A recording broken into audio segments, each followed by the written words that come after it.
Giuseppe Di Rosa oggi in un suo intervento punta il dito contro le concessioni che stanno rilasciando e che hanno rilasciato qui presso il lungomare San Leone di Agrigento. Ma guarda, intanto parliamo del porticciolo turistico, parliamo del parcheggio del porticciolo turistico.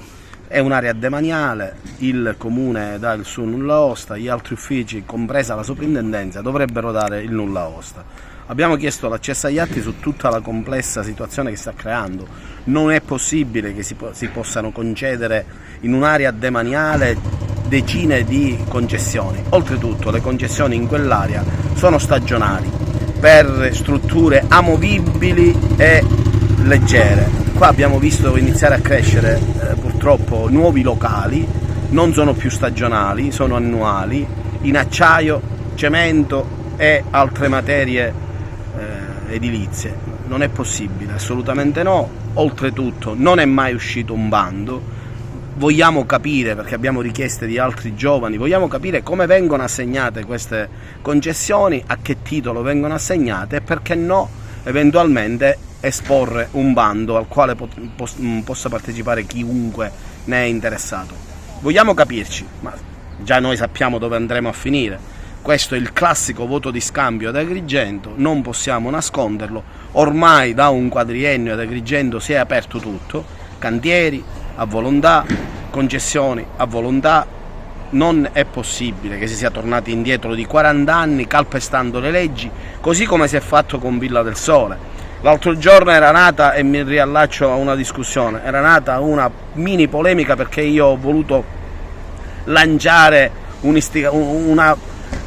ho voluto intimare al sindaco nel dire: ma avete fatto Villa del Sole e fate anche la zona A, già che ci siete. Ma non era proprio, stavo lanciando una pietra, ma non era mia intenzione. Adesso faccio una proposta ancora più bella, e perché no? Visto che abbiamo università e via dicendo, perché no? Facciamo la variante urbanistica su Villa Bonviglio, facciamo nascere a Villa Bonviglio 2-3 fabbricati come quello che è nato a Villa del Sole e buttiamo giù tutto il verde, buttiamo giù tutto. Ho una buona notizia, che la Regione ha riaperto di nuovo l'indagine ancora una volta su Villa del Sole, ma devono essere loro stessi a comprendere che su proposta dell'ARTA stessa, del gabinetto del presidente, allora Musumeci, si è proceduto nel 2021 a ratificare che la Villa del Sole fosse inserita nel complesso Agrigento città antica, cioè assoluta inedificabilità.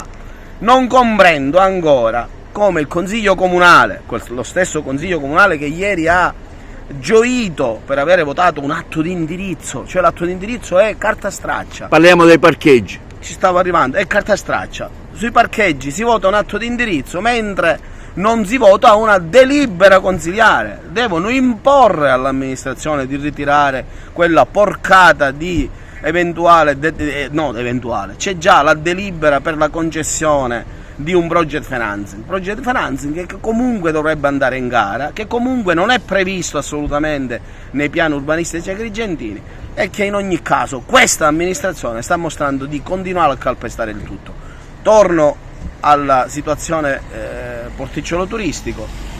È previsto nel piano commerciale del comune di Agrigento questo insediamento commerciale? Perché oggi si parla di insediamento commerciale, non è più una sola licenza, sono almeno 10.